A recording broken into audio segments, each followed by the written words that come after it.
protein is going to cause your body to just turn it into a donut. I hope you guys can hear me. I'm in the truck because they're working on stuff in the house.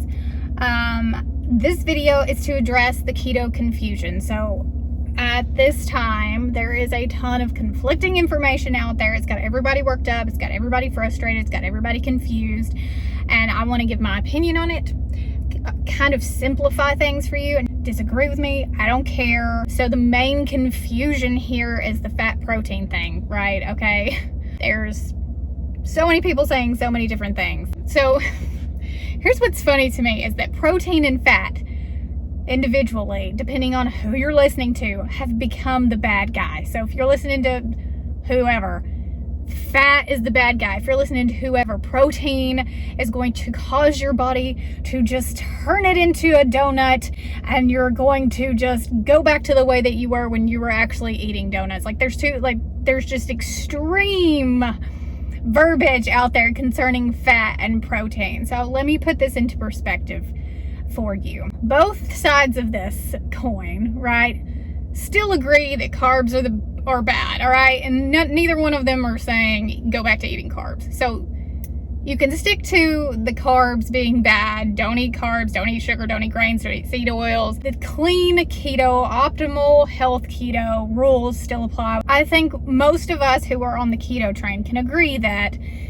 sugar's bad, grains are inflammatory. Carbs are the bad guy. If you're in the keto sphere. If you're not, then I don't know why you're watching this video. So here's my opinion on the protein and the fat. I have always prioritized protein. Even when I was still eating vegetables, I made sure that I was eating enough protein. Protein is key. There's many studies to back that up.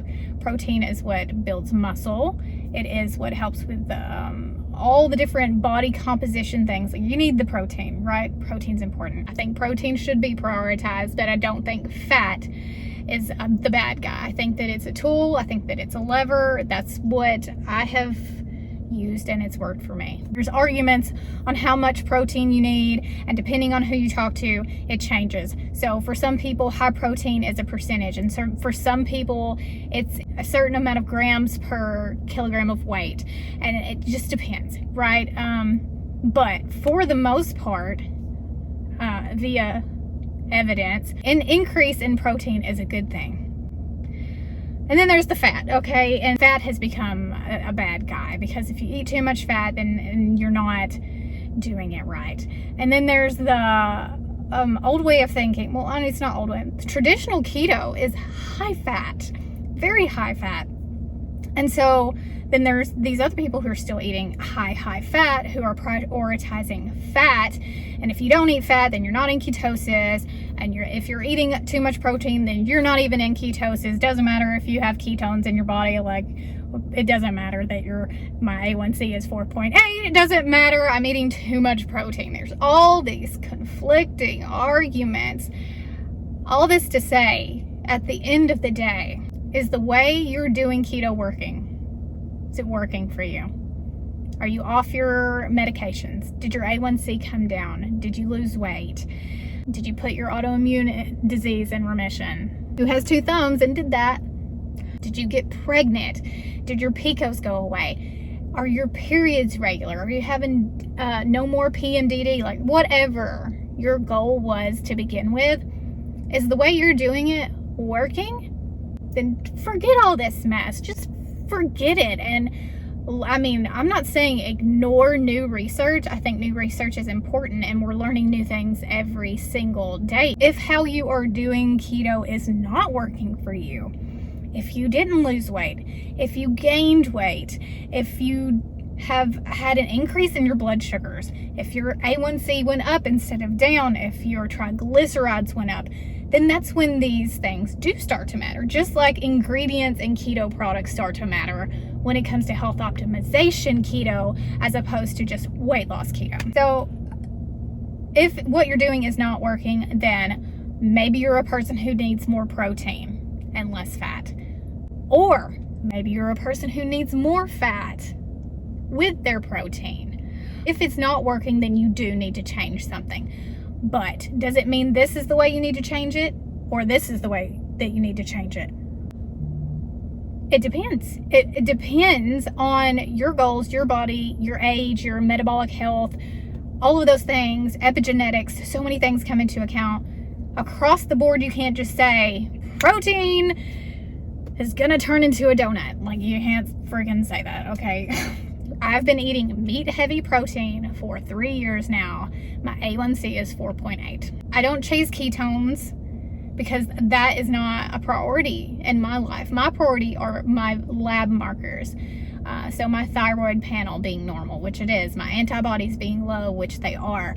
My A1C being normal, which it is. My triglycerides, all of that stuff, which if you want to see my labs, if you're one of those people that like think that I'm going to turn into a donut at any moment, you can look at my labs. They are from 6 months ago. I need to have them redone, but like, I'd been doing keto carnivore for 2 years when those labs were taken. So I will do an update video when I get my labs done again. That's what matters to me. Am I in ketosis? Yes. Do I think that you need to have a certain amount of ketones in your body to prove something to anybody? No. And you don't need to prove anything to anyone. I hate to say this, but in the past year, I've seen some similarities between veganism and keto in the way that people are just very dogmatic in their thinking and are not open to the success, the end game, the big picture. We're all on the same team. We're all trying to be our best self and have the best health. People fighting amongst themselves and the honey and all of this stuff is counterproductive. I do not participate in it. I have no interest in coming for people and how they choose to do keto, because at the end of the day, all I want for you is success. Now, if you're coming to me and you're saying, I did keto and it didn't work for me, I'm going to want to know how you did it, because maybe you took a path that was not optimal for you and your body. There is a line. I do believe in rules, but I don't believe in shoving them down other people's throat. However, there are some lines that I will not cross when it comes to my keto and how I think keto should be done for optimal health. The line for me is the whole foods. All right, so all this comes down to labels, right? Is it keto? And what does that even mean? And if it fits your macros, are you in a state of ketosis? What are your ketones? Are they high? Are they low? Are they too high? Are they too low? Everybody's got a freaking opinion, and your opinion, just like me, my opinion is the same way. Opinions are like buttholes. Everybody has one, and somebody thinks yours stinks. Okay, so that's all this is. And I want you all to just focus on your success, hitting your goals, and using this new information to maybe break a stall or gain some muscle. You know, I'm working on that. And maybe in 2 months, I change my opinion on the fat thing. Maybe I lower my fat and increase my protein. Maybe I do. Or maybe I still see gains and I don't have to do that stuff. Like, nobody can tell me what's going to happen. I just got to find out. Self-experimentation, that's what it takes. That's what it's going to take for you as well. All this new information, don't take it in a way that will make you confused. Take it in a way that here's new information, here's new tools, and just ignore the extremists, okay? Just like you would ignore the extremists when it comes to anything else. If someone walked up to you and said the earth is flat, are you going to argue with that person? I would recommend not. Because you're not going to change anyone's minds. I'm not here to change your mind. I am only here to give you an example of how this has worked for me and show you that it is possible to do things that maybe someone is saying isn't possible.